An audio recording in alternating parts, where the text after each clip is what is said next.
At Market Shala, we aim to inspire financial literacy and independence. नमस्कार दोस्तों, मैं हूं सोमनाथ दास और आप देख रहे हैं हमारा YouTube चैनल मार्केट शाला। आज हम बात करेंगे 18 मार्च 2026 के मार्केट मूवमेंट की, मार्केट एनालिसिस की और हमारे बताए हुए ट्रेडिंग सेटअप के ऊपर किस तरीके से इंट्राडे ट्रेड हो पाई उसकी समझेंगे। आज निफ्टी में क्या हुआ और साथ ही तैयार करेंगे 19 मार्च यानी कि कल के लिए एक डिसिप्लिन ट्रेडिंग प्लान। जो हमारा ट्रेड सेटअप है उसका नाम क्या है? उसका नाम है रेंज कम मोमेंटम ट्रेड सेटअप। उसके ऊपर कल किस तरीके से इंट्राडे ट्रेड्स की तैयारी करनी है उस पर हमारा डिस्कशन होगा। अब सबसे पहले बात करते हैं आज के इंट्राडे ट्रेड की। कल जो हमने आपके साथ लेवल्स डिस्कस किए थे, वैक्यूम रेंज डिस्कस करी थी और किस तरीके से रेंज ट्रेड उसके थ्रू या फिर मोमेंटम ट्रेड किस तरीके से जो है एग्जीक्यूट करनी है, वो सब डिस्कस किया था। उस पर आज इंट्राडे ट्रेड्स कैसे सेटअप हुआ वो देख लेते हैं। जैसा कि हमने कल अपने लेवल्स में डिस्कस किया था कि आज निफ्टी फ्यूचर में हमने एक गैप अप ओपनिंग देखने को मिली, राइट। जो भी लेवल्स हमने आपके साथ डिस्कस किए थे उसके ऊपर अगर हम फोकस करेंगे इमेज के ऊपर, जो चार्ट इमेज आ रही है, तो वहाँ पे एक गैप अप ओपनिंग यानी कि जो हमारा वैक्यूम रेंज है उस रेंज के ऊपर जो है निफ्टी फ्यूचर ने अपना ओपनिंग किया खुलते ही। और ये ओपनिंग हमारे प्री डिफाइंड वैक्यूम जो रेंज है उसके बाहर थी। जैसा कि मैंने अभी बताया, अपर बैंड के ऊपर जो है ये ओपनिंग थी। इसका सीधा मतलब क्या हुआ? रेंज ट्रेड का सेटअप आज के लिए कैंसिल हो गया, क्योंकि अगर वैक्यूम रेंज के अंदर जब ओपनिंग होती है तो हमारा रेंज ट्रेड इधर साइड ओपन होता है। लेकिन अगर वो रेंज जो हमने आपके साथ शेयर करी हुई है उसके ऊपर या फिर लोअर बैंड के नीचे अगर गैप डाउन ओपनिंग मिल रही है तो फिर रेंज ट्रेड जो है उस केस में नलीफाई हो जाता है। और मार्केट ने इसके चलते ऑटोमेटिकली मोमेंटम ट्रेड को जो है लॉन्ग साइड के मोमेंटम ट्रेड को एक्टिवेट किया। अब जो इंपॉर्टेंट लेवल था वो था 23,679 का, राइट। ये अपर बैंड था। कल जो हमने आपके साथ डिस्कस किया था कि इस रेंज के ऊपर अगर मार्केट जाता है तो हम लॉन्ग साइड का एक मोमेंटम ट्रेड इनिशिएट करेंगे, राइट। वहीं से मार्केट में हमें 2 बार जो है लॉन्ग साइड में एंट्री करने का मौका मिला। इमेज में आपको दिखाई दे रहा होगा 2 सर्कल्स छोटे छोटे बने हुए हैं। उन दोनों जगहों पे आराम से जो है पूरी तरीके से मार्केट ने मौका दिया कि 23,679 के आसपास जो है एक लॉन्ग साइड का ट्रेड इनिशिएट किया जाए, जो कि मोमेंटम ट्रेड के रूप में काउंट होगा हमारे ट्रेड सेटअप पर, राइट। अगर आपने डिसिप्लिन तरीके से 50 पॉइंट का स्टॉप लॉस मेंटेन किया तो अच्छे से वो प्रोटेक्ट हुआ और मार्केट ने लगभग वहां से 180 से 200 पॉइंट का अप मूव दिखाया। हमें वहां से कैप्चर करने थे मात्र 100 पॉइंट्स। जब आप एक्सपर्ट हो जाते हैं और आपको लगता है कि आप प्रॉफिट्स को ट्रेल कर सकते हैं बिना गंवाए, मतलब प्रॉफिट जो आपने बना लिया उसे बिना गंवाए प्रॉफिट को ट्रेल करते हुए प्रॉफिट को आगे लेके जा सकते हैं, अपने एनहेंस कर सकते हैं, तो फिर ये पूरे के पूरे 200 पॉइंट्स आपके लिए ओपन थे। आप इसमें से जितना भी 120, 150, देखिए पूरा तो कोई भी नहीं कर सकता है, क्योंकि इतना स्पेसिफिक आइडिया किसी को नहीं होता कि यहीं से मार्केट अब नीचे आएगा और यहीं से मार्केट अब ऊपर जाएगा। ऐसा लेवल प्रेडिक्ट करने वाला भगवान हो सकते हैं, बट इंसान के हाथ में ये चीज़ नहीं है। हम जो है प्रोबेबिलिटी विद पर्टिकुलर लॉजिक के साथ काम करते हैं। तो जब ट्रेल करना आ जाए तो आप इसमें से थोड़े पॉइंट्स और भी अर्न कर सकते थे, बट यहाँ पे हम बात करेंगे 50 पॉइंट्स का हमारा स्टॉप लॉस प्रोटेक्ट हुआ और 100 पॉइंट्स हमारे लिए बढ़िया तरीके से इस ट्रेड में बनते हुए दिखाई दिए। यहीं पर एक बात फिर से समझना बहुत ज़रूरी है दोस्तों। मार्केट में सबसे बड़ा जो इंडिकेटर होता है ना, कई बार मैंने देखा है नए नए ट्रेडर्स आते हैं, वो यूट्यूब वीडियोज़ देखते हैं, बहुत सारे इंडिकेटर समझते हैं, बहुत सारे इंडिकेटर्स अपने चार्ट को पूरी तरीके से भर लेते हैं। लेकिन मैं अपने एक्सपीरियंस से और मेरे जो सीनियर्स हैं उनको भी मैं देख के जो सीखा हूँ, आप ये मान के चलिए जो बेहतरीन से बेहतरीन ट्रेडर्स होते हैं उनके चार्ट्स बेहतरीन तरीके से एकदम क्लीन होते हैं। उसमें कोई भी आपको जो है फैंसी इंडिकेटर्स दिखाई नहीं देंगे, फैंसी इंडिकेटर्स का जमावड़ा वहाँ दिखाई नहीं देगा। प्राइस एंड एक्शन से बड़ा इंडिकेटर कुछ होता ही नहीं है दोस्तों। कैंडल स्टिक्स को समझना और उसके पैटर्न्स को समझना अगर आप सीख जाएंगे तो लेवल्स निकल जाएंगे। उसके बाद सिर्फ एक चीज़ रह जाती है, वो है अपना मनी मैनेजमेंट को मेंटेन करते हुए अपना रिस्क एंड रिवॉर्ड रेशियो को मेंटेन करना और अपने आप को ओवर ट्रेडिंग से बचाना। कोई फैंसी इंडिकेटर की ज़रूरत ही नहीं है, कोई प्रेडिक्शन की ज़रूरत ही नहीं है। आपको चाहिए स्ट्रक्चर और डिसिप्लिन, दैट्स इट, राइट। तो ये था आज का इंट्राडे ट्रेड, जिसने एक बार फिर बेहतरीन परफॉर्मेंस दिखाते हुए ये साबित किया कि अगर सिंपल तरीके से, डिसिप्लिन तरीके से ट्रेड सेटअप के ऊपर बिलीव करते हुए आगे बढ़ें और प्राइस एंड एक्शन को अच्छे से समझें तो ट्रेड लेना कोई रॉकेट साइंस नहीं है। इंट्राडे ट्रेड एक फुल टाइम बिजनेस की तरीके से किया जा सकता है और ये बैक टू बैक हर दिन हम आपके सामने फैक्ट्स एंड फिगर्स के साथ लेकर के आते हैं, राइट। अब बात करते हैं ओवरऑल मार्केट की। आज निफ्टी स्पॉट का अगर हम चार्ट देखें तो लगभग 0.83% की तेजी के साथ 23,777 के आसपास ये आज क्लोज हुआ। तीसरे दिन लगातार तेजी देखने को मिली है, लेकिन क्या मार्केट स्ट्रांग हो गया? हम ये मान लें लगातार 3 दिन से मार्केट बढ़ रहा है, तो दोस्तों ऐसा नहीं है, राइट। इतना गिरा है मार्केट, इतना गिरने के बाद वो 3 दिन बढ़े, 4 दिन बढ़े, बट लेवल्स को ऑब्जर्व करना पड़ेगा। लेवल्स जब हमें बताएंगे कि सेंटिमेंट चेंज हुआ है, तो हम भी आपको बताएंगे कि हाँ सेंटिमेंट चेंज हुआ है। ओवरसोल्ड, बहुत बुरी तरीके से ओवरसोल्ड जोन में मार्केट था। वहाँ से अगर 3 दिन 1% पौना परसेंट का अगर तेजी मिल भी रहा है, इट डजंट मीन कि आप जो है अपने सेंटिमेंट को जो है उसके हिसाब से ट्रिगर कर लें कि अब तो जो है बुल रन वापस आ गया। नहीं, बुल रन जब आएगा वो भी इंडिकेशन आपको यहीं मार्केट शाला पर हम बताएंगे, जो कि आपको देखने को मिलेगा। इससे पहले भी अगर आप याद करें तो पुराने वीडियोज़ में हमने एक लक्ष्मण रेखा जो है खींच के रखी हुई थी, और वो लक्ष्मण रेखा जब टूटी है, वो टूटी है वॉर जैसे स्टार्ट हुआ और वहाँ से कितना ज़बरदस्त जो है फॉल देखने को मिला है वो आप देख सकते हैं, क्योंकि लेवल्स की अपनी एक स्ट्रेंथ होती है। वो लेवल्स जब टूटते हैं तो बहुत ही ड्रास्टिकली जो है मार्केट के अंदर रिएक्शन देखने को मिलता है। मेरे हिसाब से अभी हमें थोड़ा सा जो है कॉशियस रहना चाहिए। क्यों? क्योंकि जब तक निफ्टी अपने, देखिए सबसे पहला सिग्नल कब मिलेगा? 20 डे का एक्सपोनेंशियल मूविंग एवरेज अपने जो है डेली चार्ट के ऊपर आप मार्क कर लीजिए।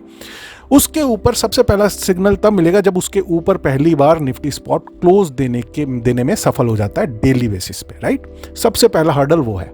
और अभी अगर आज आप देखें तो निफ्टी स्पॉट के डेली चार्ट के ऊपर 20 डे का एक्सपोनेंशियल मूविंग एवरेज खड़ा है 24,387 पॉइंट पर, जो कि बहुत आगे है। तब तक बड़ी बुलिश कंफर्मेशन तो बहुत आगे की बात है। सेंटिमेंट्स में भी चेंज को आपको नहीं मानना है, बस जैसा जैसा मार्केट दिखाता जा रहा है वैसा वैसा देखते जाइए। As a trader positional trade लेकर के नहीं जाना है। इंट्राडे में जितना मार्केट आपको दे दे, समुद्र है, एक लोटा पानी निकालिए और घर आ जाइए। दूसरी चीज़, ज़्यादा पीने जाएंगे तो नमकीन पानी भी है और समुद्र बहुत बड़ा है, डूबने का खतरा है साहब। इन्वेस्टर्स को क्या करना है? इन्वेस्टर्स को मैं रोज़ बताता हूँ, SIPs के थ्रू अपने डायरेक्ट स्टॉक्स हों, अच्छे क्वालिटी स्टॉक्स, अगर नहीं पता है तो म्यूचुअल फंड्स के SIPs के थ्रू ग्रेजुअल इन्वेस्टमेंट करते रहिए। करते रहेंगे तो ये जो आपको अप मूव मिल रहा है इसका ऑटोमेटिकली आपको बेनिफिट मिलता रहेगा। It is as easy as like that, okay. लेकिन एक पॉजिटिव चीज़ आज जो देखने को मिली उसे ज़रूर मैं यहाँ पे मेंशन करूँगा, वो है मार्केट ब्रेड्थ। पहली बार जब मार्केट बढ़ा था, आपको याद है, तो मैंने कहा था यार मार्केट 1% बढ़ गया, लेकिन ये मार्केट ब्रेड्थ का क्या हाल है कि मतलब मार्केट ब्रेड्थ नेगेटिव थी। एक जो है स्टॉक बढ़ने के पीछे 3 स्टॉक गिरे हुए थे। कल जो हम बात कर रहे थे वहां पे ऑलमोस्ट बैलेंस तरीके से मार्केट ब्रेड्थ दिखाई दी कि एक स्टॉक के पीछे 1 या 1.5 स्टॉक बढ़ता हुआ दिखाई दिया। आज जो है अगर आप देखें तो बुल्स का पूरा कंट्रोल मार्केट में देखने को मिला, और वो आपके पोर्टफोलियोज में भी, जो इन्वेस्टिंग पोर्टफोलियोज हैं उसके अंदर भी जो इंडिकेट करता हुआ दिखाई दे रहा होगा। 2391 स्टॉक्स में आज तेजी देखने को मिली और उसके अगेंस्ट में मात्र 582 स्टॉक्स ऐसे थे जो गिरकर बंद हुए। इसका मतलब क्या हुआ? हर एक स्टॉक जो गिरने वाला था उसके पीछे 4 स्टॉक्स बढ़ने वाले थे। 1:4 के हिसाब से एकदम डोमिनेट किया है बुल्स ने आज मार्केट को। इसका मतलब है कि रैली जो थी ये आज की, as compare to yesterday and day before yesterday का जो ट्रेडिंग सेशन था उसके कंपैरिजन में काफी मजबूत थी, बहुत मजबूत थी, और बुल्स की पकड़ जो है मजबूत होती हुई नजर आ रही है। ये एक पॉजिटिव पॉइंट है, राइट। अब एक और इंपॉर्टेंट ऑब्जर्वेशन जो मैं आज कर पाया, आखिरी घंटे में मार्केट के एकदम से रुपये में जो है कमजोरी देखने को मिली डॉलर के अगेंस्ट में। तो आप देखेंगे तो मार्केट जो हाइज बना रहा था उन हाइज से थोड़ा सा स्लो डाउन किया, थोड़ा सा प्रॉफिट बुकिंग वहां पे देखने को मिली। ये एक जो है कंसर्न अभी भी बना हुआ है, और ये संकेत है कि मैक्रो फैक्टर्स जो हैं अभी भी इंप्रूव नहीं हुए हैं, अभी भी जो है जस के तस एक्टिव हैं, राइट। तो कॉशियस रहना जरूरी है। अब थोड़ा ग्लोबल पर्सपेक्टिव भी समझ लिया जाए। ग्लोबल लेवल पर मिडिल ईस्ट में टेंशन अभी भी बनी हुई है, जिसका असर ऑयल प्राइसेस और इन्फ्लेशन पर पड़ रहा है। दोस्तों, इंडिया फिलहाल एक बैलेंस्ड अप्रोच लेकर चल रहा है, चाहे वो एनर्जी इंपोर्ट मैनेज करना हो या डिप्लोमेटिक रिलेशंस मेंटेन करना हो। उसने अपने जो है व्यवहार किसी के साथ नहीं खराब किया है, चाहे ईरान के साथ हो, चाहे रशिया के साथ हो, यूएस के साथ भी वो संभल के चल रहा है। ये सारी चीज़ें इनडायरेक्टली मार्केट सेंटिमेंट को इन्फ्लुएंस करती है, राइट। तो डिप्लोमेटिक वे में अगर देखें, कूटनीतिक तरीके से इंडिया अच्छा कर रहा है।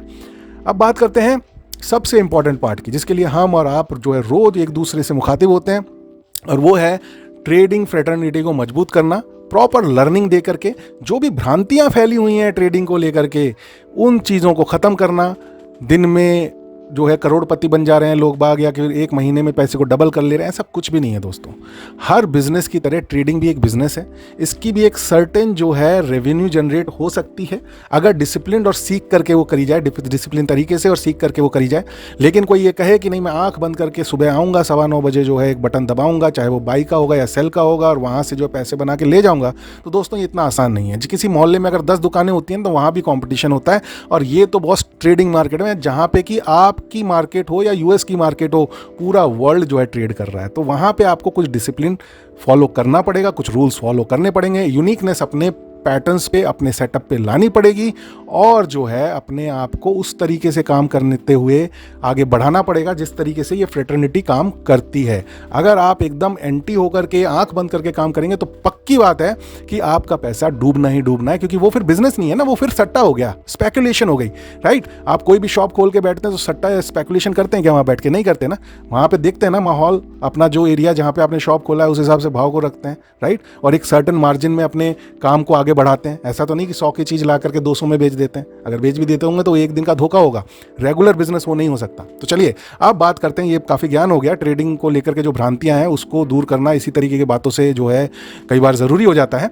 तो कल यानी कि 19 मार्च 2026 को हमारा ट्रेड सेटअप क्या बोल रहा है, यानी कि हमारा वैक्यूम कम मोमेंटम ट्रेड का जो सेटअप हमने बनाया है उसको किस तरीके से इंप्लीमेंट करना है 19 मार्च 2026 को, और डिटेल्ड रूल्स रेगुलेशन और इसका पूरा पैटर्न जो है, इसको पढ़ने के लिए आपको जो नए लोग हमारे चैनल के साथ जुड़े हुए हैं उनको जो है डिस्क्रिप्शन में जाकर के पढ़ना चाहिए। वो पूरा टेक्स्ट मैंने वहाँ दे रखा है, क्योंकि जब तक समझेंगे नहीं तो खाली ये 10-15 मिनट का वीडियो देख करके ये समझ में नहीं आएगा कि किस तरीके से ये ट्रेड सेटअप काम करता है, राइट। हमारा अप्रोच वही रहेगा, सिंपल, डिसिप्लिन्ड और रूल बेस्ड। एक दिन में मैक्सिमम 2 ट्रेड्स लेनी है, वो भी कंडीशनल है। डिटेल आपको जॉब डिस्क्रिप्शन में जो मैंने टेक्स्ट दे रखा है इस ट्रेड सेटअप से रिलेटेड वहाँ पे मिल जाएगा। और अगर पहला ट्रेड सक्सेसफुल हो जाता है तो जो है सेकंड ट्रेड के लिए नहीं जाना है, राइट। कल के लिए निफ्टी फ्यूचर का वैक्यूम रेंज क्या है? ऊपर की तरफ यानी कि अपर रेंज रहेगा 23,931 और नीचे की तरफ लोअर बैंड रहेगा 23,663 का, राइट। अगर मार्केट इस रेंज के अंदर ओपन होता है तो हमें पेशेंस रखना है और ऑब्जर्व करना है। अगर प्राइस पहले अपर लेवल के पास जाता है तो वहां से एक शॉर्ट साइड की रेंज ट्रेड एग्जीक्यूट होगी, और अगर लोअर लेवल के पास जाता है यानी कि 23,663 के पास जाता है तो वहां से जो है एक लॉन्ग साइड की रेंज ट्रेड एग्जीक्यूट होगी। दोनों ही केस में स्टॉप लॉस रहेगा 50 पॉइंट्स का और टारगेट रहेगा 100 पॉइंट्स का, राइट। दोनों में से पहले जो भी एग्जीक्यूट होती है दूसरी वाली जो है नलीफाई हो जाएगी रेंज ट्रेड के केस में। अगर मार्केट डिसाइसिवली उसके बाद 23,931 यानी कि जो अपर रेंज है उसको डिसाइसिवली ब्रीच करता है, ब्रेक करता है और ऊपर की तरफ जाता है तो वहां पे एक मोमेंटम ट्रेड लॉन्ग साइड का जो है कंसीडर किया जा सकता है, और 50 पॉइंट्स का स्टॉप लॉस और 100 पॉइंट्स के टारगेट्स के साथ इसे हम लॉन्ग साइड का मोमेंटम ट्रेड के रूप में हम इनिशिएट करेंगे। इसके अपोजिट अगर लोअर बैंड जो कि 23,663 का है उसके नीचे ब्रेकडाउन मिलता है तो वहां पे हम जो है शॉर्ट साइड का मोमेंटम ट्रेड एग्जीक्यूट करेंगे। सारे ही ट्रेड्स के केस में स्टॉप लॉस रहेगा 50 पॉइंट्स और टारगेट रहेगा 100 पॉइंट्स का, यानी कि रिस्क एंड रिवॉर्ड कम से कम 1:2 का होना जरूरी है। और अगर आपको प्रॉफिट्स ट्रेल करना आता है, जैसे कि आज लगभग 190-95 पॉइंट तक ऊपर गया हमारे दिए हुए लेवल्स के, तो हो सकता है जब आप धीरे धीरे एक्सपर्ट हो जाएं तो 100 की जगह 120, 140 तक के पॉइंट्स अपने लिए अर्न कर सकते हैं उसमें से, राइट। लेकिन देखिए अगर कोई सोचे कि मैं पूरे के पूरे पॉइंट्स जो है हजम कर जाऊंगा तो भैया ये तो भगवान ही जान सकते हैं। ट्रेडर के बस का नहीं है कि जो है हाइज को प्रिडिक्ट करना एग्जैक्टली या फिर लोज को प्रिडिक्ट करना एग्जैक्टली, राइट। हम एक सेटअप के हिसाब से चल सकते हैं, उस सेटअप के लिए आपको धीरे धीरे एक्सपीरियंस्ड होना पड़ेगा, राइट। तो ये था आज का ट्रेड सेटअप। एक बार फिर, वैसे तो मैंने पहले बोल दिया है कि आपको पूरा ट्रेड सेटअप जो है डिस्क्रिप्शन में जाके पढ़ना है, लेकिन पहला ट्रेड अगर सफल हो जाता है तो दूसरे ट्रेड में नहीं जाना है, और 2 ट्रेड उसी केस में पैरेलल चलेंगे अगर रेंज ट्रेड आपके एंटी जाती है तो। अदरवाइज एक साथ पैरेलल 2 ट्रेड चल ही नहीं सकते इस सेटअप के अंदर एज पर दी रूल, राइट। चलिए अब लास्ट में बात करते हैं कुछ इंपॉर्टेंट अपडेट्स की जो पिछले 24 घंटे में आए हैं। ग्लोबल लेवल पर एनर्जी क्राइसिस की सिचुएशन अभी भी बनी हुई है। इंडिया एलपीजी सप्लाई को मैनेज करने के लिए प्रोडक्शन बढ़ा रहा है। यूएस में इंटरेस्ट रेट पॉज की उम्मीद है और ऑयल प्राइसेस में तेजी बनी हुई है। दोस्तों, ये सारे फैक्टर्स आने वाले सेशंस में वॉलेटिलिटी को बढ़ा सकते हैं। अंत में बस मैं इतना ही कहूँगा कि मार्केट में सक्सेस जो है प्रिडिक्शन से नहीं मिलती है दोस्तों, क्योंकि ये स्पेकुलेशन वाला काम नहीं है। स्पेकुलेशन को आप बिजनेस या प्रोफेशन नहीं कह सकते, और ये फुली प्रोफेशनल वर्ल्ड है जहाँ पे कि बड़े से बड़े इकोनॉमिस्ट, बड़े से बड़े जो है कॉरपोरेट्स, बड़े से बड़े रिटेलर्स, आपके मेरे जैसे छोटे रिटेलर्स भी इसका हिस्सा हैं, राइट। तो सीख के काम कर रहे हैं, राइट। तो इस वजह से स्पेकुलेशन का यहाँ पे, प्रिडिक्शन का यहाँ पे कोई भी स्कोप नहीं है। यहाँ पे स्कोप है तो सिर्फ डिसिप्लिन और कंसिस्टेंसी का, राइट। चलिए, ये था आज का हमारा आपके लिए मार्केट एनालिसिस। डिस्क्लेमर एक बार आपके लिए बता देते हैं, ये वीडियो सिर्फ एजुकेशनल पर्पस के लिए है, ये कोई इन्वेस्टमेंट एडवाइस या रिकमेंडेशन नहीं है। किसी भी ट्रेड से पहले अपने फाइनेंशियल एडवाइजर की सलाह आपको ज़रूर लेनी है। दोस्तों, अगर आपको ये वीडियो यूजफुल लगा हो तो इसे लाइक करें, शेयर करें और चैनल को सब्सक्राइब करना एकदम नहीं भूलना है। मिलते हैं अगले अपडेट में, तब तक जुड़े रहिए मार्केट शाला के साथ। Stay tuned, do trade, do invest and seek financial freedom with Market Shala. Bye bye.